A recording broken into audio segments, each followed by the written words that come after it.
వి gold trusted gold buyers మీరు తాకట్టు పెట్టిన బంగారాన్ని విడిపించి ఈ రోజు ఉన్న మార్కెట్ ధరకు కొనబడను.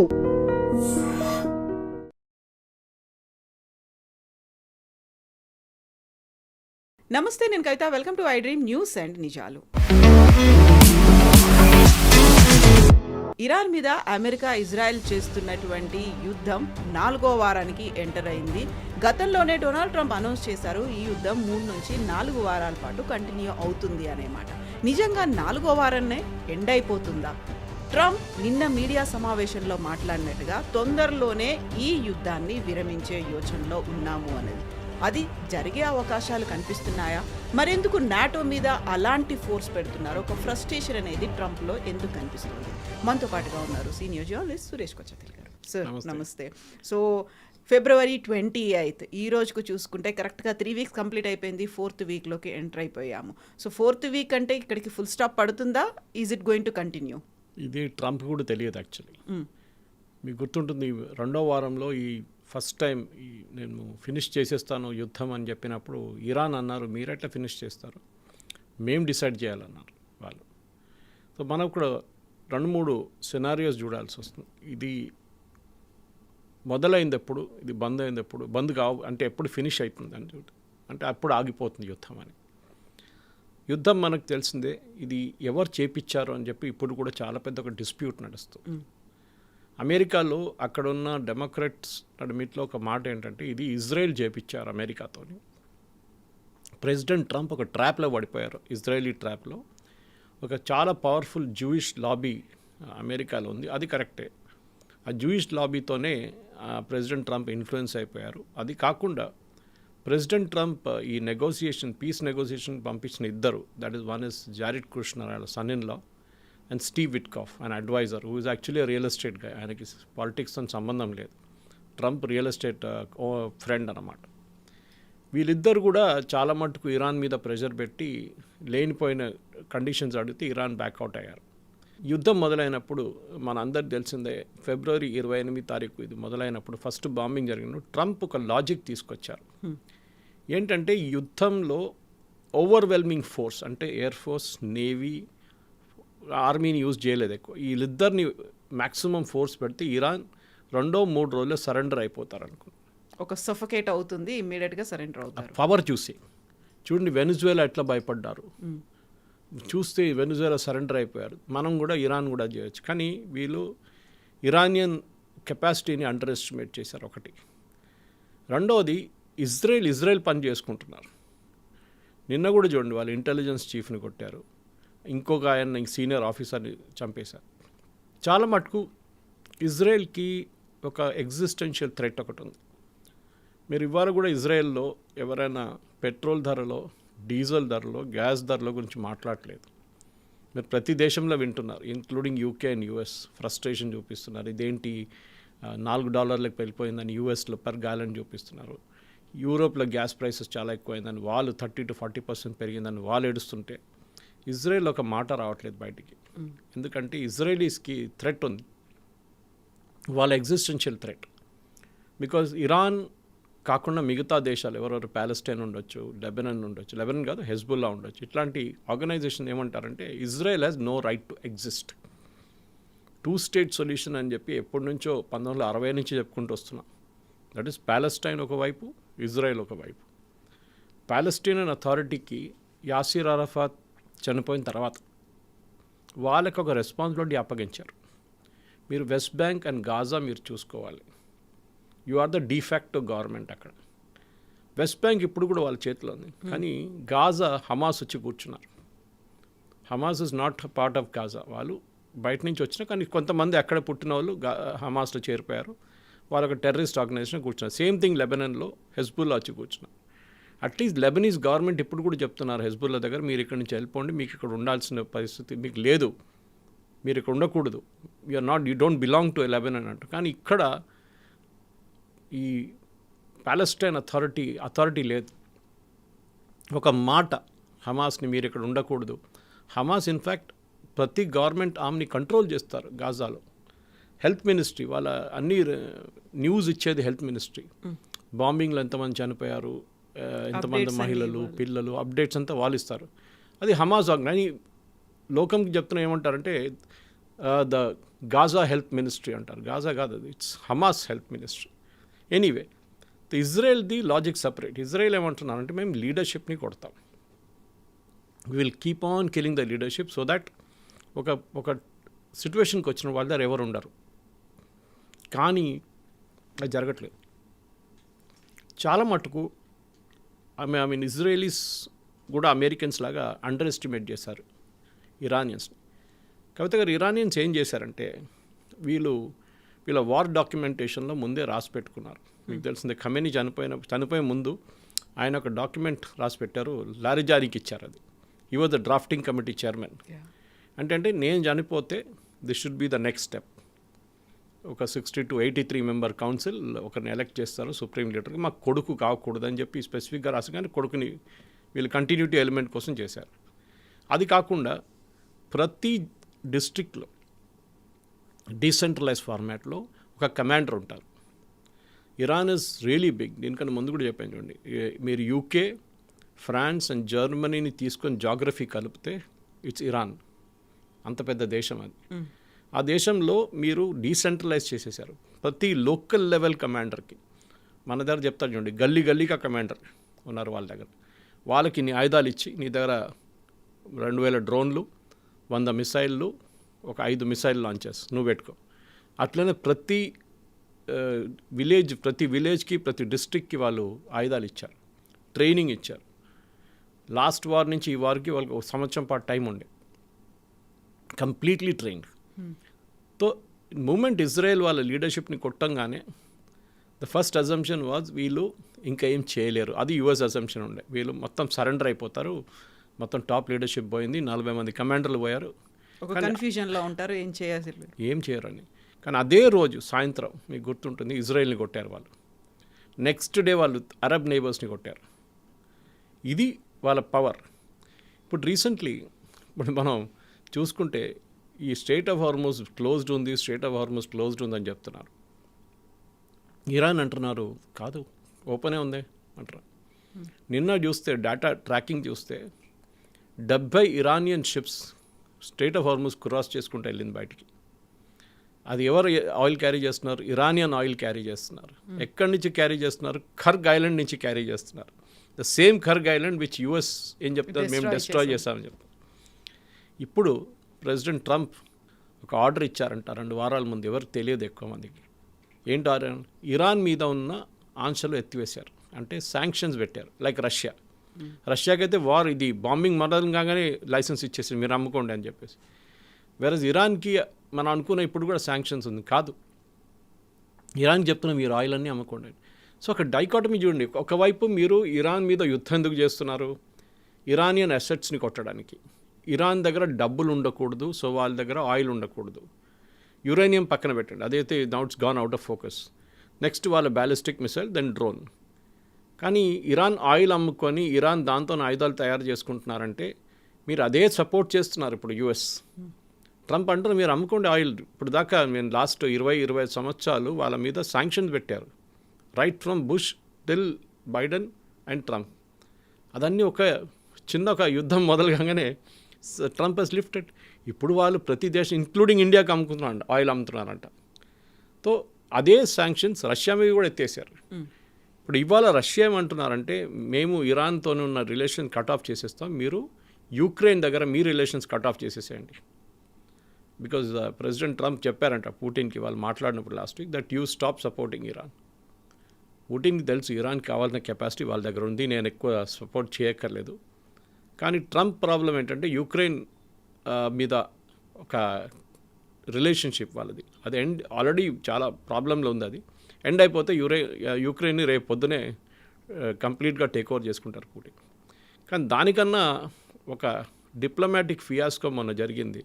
కవిత గారు మీరు చూసుంటారు, జాపనీస్ ప్రైమ్ మినిస్టర్ వచ్చారు కలవడానికి ప్రెసిడెంట్ ట్రంప్ని. మాట్లాడుతూ ప్రెస్ అందరూ ఉంటారు, మీడియా ఉంటారు, ఇంప్రాంప్టు డిస్కషన్. ఈయన అన్నారు, she asked why were we not informed before. యుద్ధం స్టార్ట్ అవుతోంది, మేము అటాక్ చేస్తున్నాం అనే మాట ఎందుకు చెప్పలేదు మాకన్నారు. ట్రంప్ అన్నారు, మీరు పర్ల్ హార్బర్ అటాక్ చేస్తున్నప్పుడు మీరు మాకు చెప్పలేదే అన్నారు.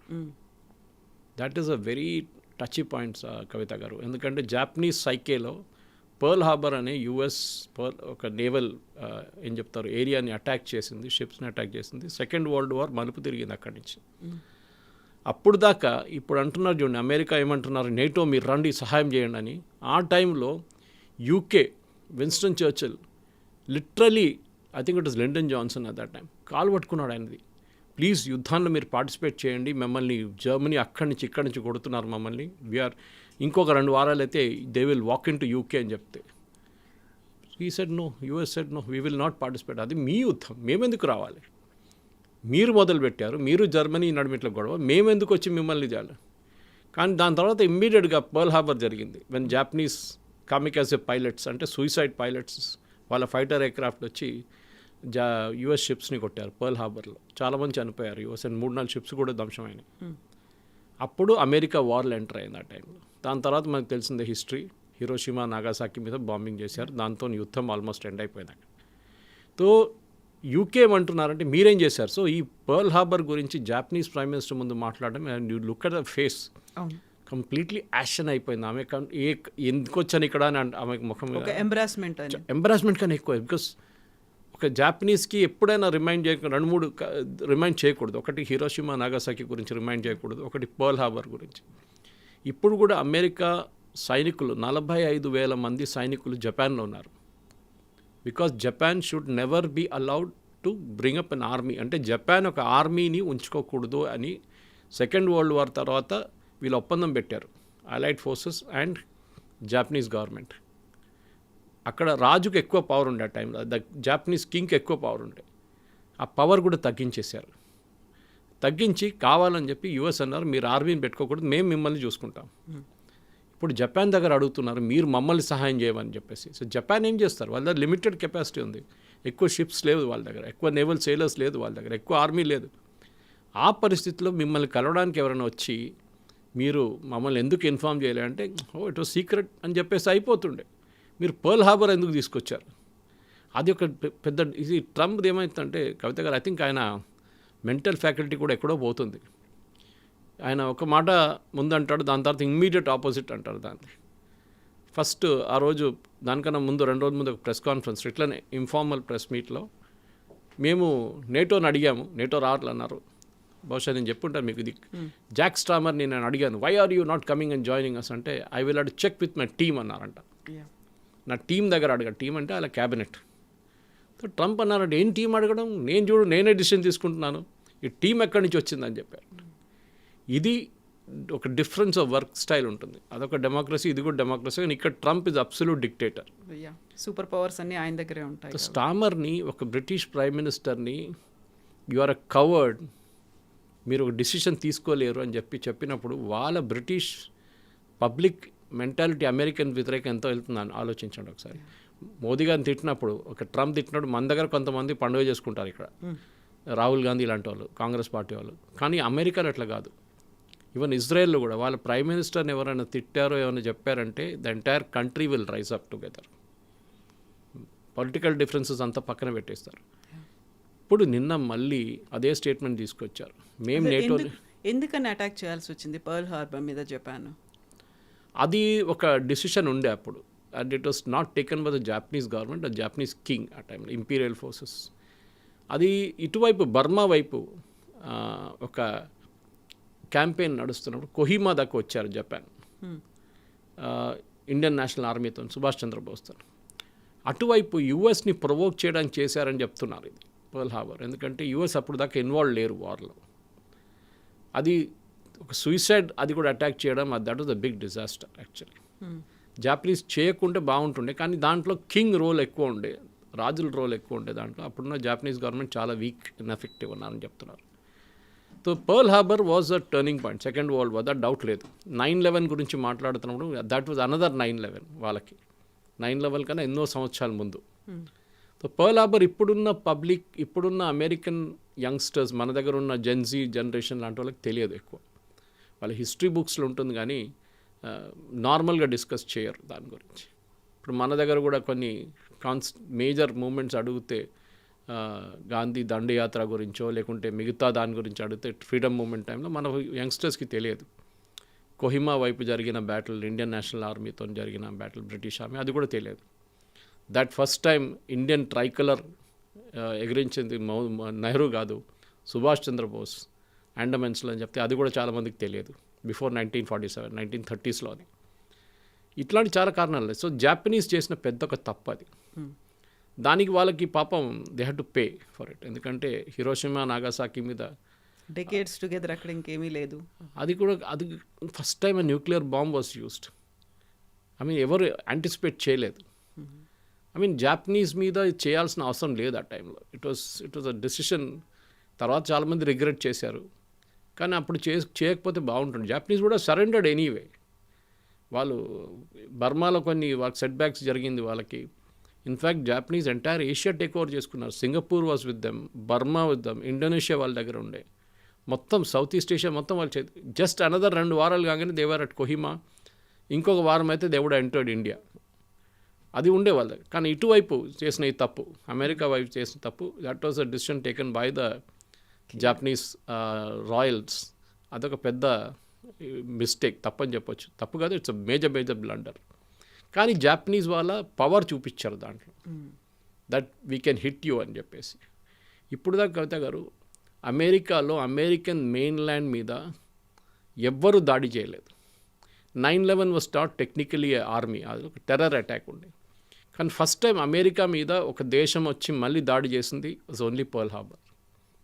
అది కూడా అమెరికన్స్కి చాలా పెద్ద ఒక దెబ్బ. ఎందుకంటే వారు ఎప్పుడు బయట కొట్లాడతారు వెళ్ళి, వియట్నాంలో, ఆఫ్ఘనిస్తాన్లో, సుడాన్లో, సొమాలియాలో, ఇప్పుడు చూస్తున్నాం ఇరాక్కి వెళ్ళారు, సిరియాకి వెళ్ళారు, ఈజిప్ట్లో కూడా వాళ్ళు కొన్ని రోజులు ఉన్నారు. Indirectly they participated. ప్రతి చోటకు వాళ్ళు వెళ్తారు, కానీ వాళ్ళ దేశంలో వారు ఎప్పుడు ఏ పోరాటం పెట్టుకోరు. వాళ్ళు they will keep there country చాలా సేఫ్ అదనమాట. సో ఇప్పుడైతే ఈ యుద్ధం 3 వారాలు కంప్లీట్ అయిపోయి 4th వీక్ ఎంటర్ అయిన తర్వాత ఏ దేశం ఎక్కడ ఉంది, ఎవరి వైపు ఉంది అనే దాంతో పాటుగా వాళ్ళ బ్యాక్గ్రౌండ్స్, హిస్టరీలో ఎవరెవరు ఇన్వేట్ చేశారు, ఎవరెవరు అటాక్ చేశారు, ఎవరి వైపు ఆ గతంలో ఉంది. So going back to decades, అక్కడికి మళ్ళీ కొన్ని దశాబ్దాల వెనక్కి వెళ్ళి మళ్ళీ చరిత్రను తవ్వి తీసుకునేటువంటి ప్రయత్నాలు అవుతున్నాయి. దెన్ వాట్ హ్యాపెన్స్ నెక్స్ట్ అనుకుంటే భవిష్యత్తులో ఏం జరుగుతుంది అంటే, ఇప్పుడు యుద్ధాన్ని ఆపడానికి చాలామంది ఆలోచిస్తున్నారు చేయాలని చెప్పేసి. దాంట్లో ట్రంప్ కూడా ఉన్నారు, లేదని చెప్పలేం. కానీ ఇది ఎటువైపు వెళ్తుంది అనేది, ఎవరు కంట్రోల్లో ఉన్నారని ఇప్పుడు ఉంది. ఇప్పుడు ఇజ్రాయెల్ కంట్రోల్లో ఉందా, అమెరికన్ కంట్రోల్లో ఉందా అనేది. అమెరికా దగ్గర ఆఫ్కోర్స్ వాళ్ళ ఆర్మీ మైట్ చాలా పెద్దది. ఇజ్రాయెల్కి ఆయుధాలు ఇచ్చేది కూడా అమెరికానే, దాంట్లో డౌట్ లేదు. మొన్న ఈ గ్యాస్ ఫీల్డ్స్ మీద అటాక్ చేసినప్పుడు ప్రెసిడెంట్ ట్రంప్ ఒక స్టేట్మెంట్ ఇచ్చారు, మీకు గుర్తుంటుంది. నాకు తెలియకుండా వీళ్ళు బాంబింగ్ చేశారు, పర్మిషన్ తీసుకోకుండానే అటాక్ అయింది. ఎస్, ఇది ఎందుకు చేశారు అదొక పెద్ద ఇష్యూ ఉండే. ఎందుకంటే మనం ఇప్పుడు జాపనీస్ గురించి మాట్లాడుతున్నప్పుడు కూడా ఈ ఆయిల్ గురించే ఉండే అప్పుడు కూడా గొడవ. In fact that is the main thing. ఈ ఆయిల్ రిసోర్సెస్ గురించి ఈ చాలా మటుకు యుఎస్ ఫ్లీట్ జాపనీస్ దగ్గర ఉన్న ఆయిల్ సీజ్ చేయడానికి ట్రై చేశారు. మీరు అడిగిన ఇప్పుడు కూడా ఆయిల్ గొడవనే నడుస్తుంది చాలా మటుకు. That is why Pearl Harbor ఎందుకు జరిగిందంటే it was a battle for oil at the end of the day. ఎందుకంటే బ్రిటిష్ అప్పుడు జపాన్ వాళ్ళు ఆక్యుపై చేసుకున్న, నేను చెప్పాను చూడండి, ఇండో చైనా అటువైపు. అప్పుడు యుఎస్ ఏం చేశారంటే వీళ్ళ అసెట్స్ మొత్తం ఫ్రీజ్ చేసేసారు. History is repeating it self. మళ్ళీ మనం ఎప్పుడు అంటాం, first time it's a tragedy, second time it's a comedy అంటారు. హిస్టరీ రిపీట్ అయింది. అదే జాపనీస్తో జరిగిన గొడవ మీరు సడన్గా రిమైండ్ చేశారు పర్ల్ హార్బర్ గురించి, ఇట్స్ గుడ్ థింగ్. అదే ఇప్పుడు కూడా నడుస్తుంది. సో ఈ ఆయిల్ గురించిన గొడవకి ఎవరు ఆపుతారంటే, మొన్న జరిగిన అటాక్లో ఖతార్ మీద జరిగిన attack was one of the massive attack. వాళ్ళు ఇప్పుడు అంగీకరిస్తున్నారు మినిమం 5 సంవత్సరాలు పడుతుంది వాళ్ళకి రికవర్ కావడానికి. అండ్ వాళ్ళకి 80% వాళ్ళ రెవెన్యూ దీని నుంచి వస్తుండే, గ్యాస్ నుంచి.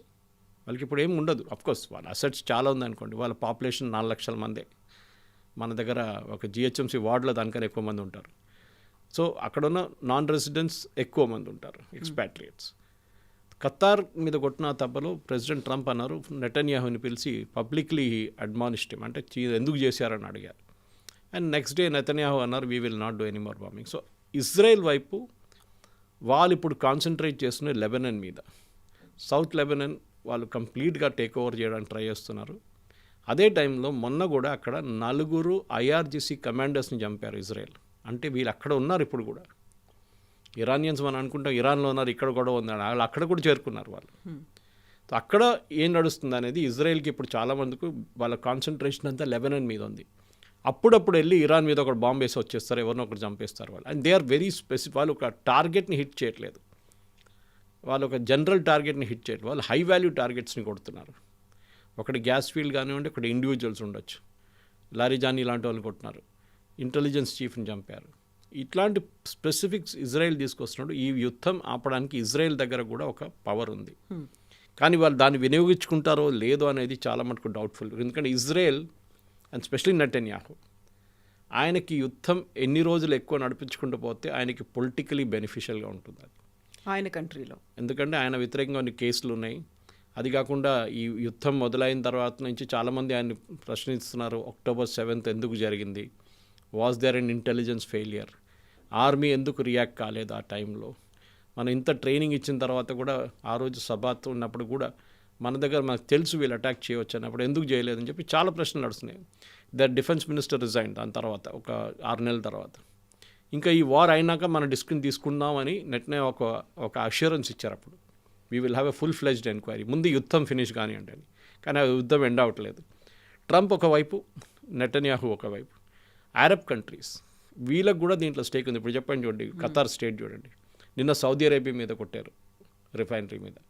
సో ప్రతి చోట వాళ్ళ ఎకనామిక్ రెవెన్యూ ఎక్కడి నుంచి వస్తుందో దాన్ని కొడుతున్నారు. ఇరాన్, UAE మీద మనకు తెలిసిందే, వాళ్ళు టూరిజం మీద కొట్టారు, అంటే వాళ్ళ ఎయిర్పోర్ట్ కానివ్వండి, పామ్ జుమరియా కానీ హోటల్స్ మీద కొడుతున్నారు. కువైట్లో US 5th ఫ్లీట్ మీద కొట్టారు వాళ్ళు, వాళ్ళకి తెలుసు క్లియర్గా. అండ్ ఇరాన్ని మనం ఎప్పుడు అండర్ ఎస్టిమేట్ చేస్తున్నాం మనం as a normal media person కూడా. వాళ్ళ టెక్నికల్ పవర్ చాలా బాగుంది.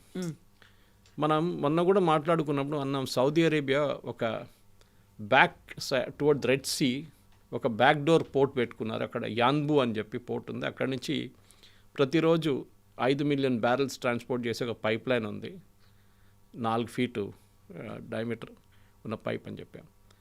ఆ పైప్ దగ్గర మొన్న రాత్రి అటాక్ జరిగింది, ఇరాన్ కొట్టారు. అంటే వాళ్ళ ఇంటీరియర్ ఐలాండ్ నుంచి కొట్టారు. అది it would have travelled minimum 2000 kilometres ఆ మిసైల్. అండ్ స్పెసిఫిక్గా కరెక్ట్గా వచ్చే స్పాట్లో కొట్టింది. నిన్న జెరూసలం మీద ఒక అటాక్ జరిగింది, మీరు చూసుంటారు. అఫ్కోర్స్ ఫ్రాగ్మెంట్స్ పడింది అంటున్నారు ఇజ్రాయెల్, కానీ జెరూసలం మీద చేస్తున్నారు, which is almost again 2500 kilometres. అంటే వాళ్ళ దగ్గర ఇప్పుడు కూడా బ్యాలిస్టిక్ మిసైల్ చాలా క్లారిటీతో కొడుతున్నారు, చాలా పర్ఫెక్షన్తో కొడుతున్నారు. సో వాళ్ళకి యుద్ధం ఆపడానికి ఇరాన్కి ఇప్పుడు ఒక ఏం చెప్తారు ఇన్సెంటివ్ ఏం లేదు. వాళ్ళకు సూసైడ్ మెంటాలిటీలో వెళ్ళిపోతున్నాం, మేమైతే పోతాం మిమ్మల్ని కూడా తీసుకుపోతాం తోడని చెప్పేసి. అరబ్ కంట్రీస్కి యుద్ధం ఆపాలని ఉంది, కానీ ఎవరు ఆపుతారు, ఎవరు ఇనిషియేటివ్ తీసుకుంటారు, దాట్స్ అ క్వశ్చన్. ఇనిషియేటివ్ తీసుకుంటే మీరు ఇరాన్ కన్నా వీక్ అయిపోతారని ఒక నోషన్ ఉంది, నోషన్ డెఫినెట్గా వస్తుంది.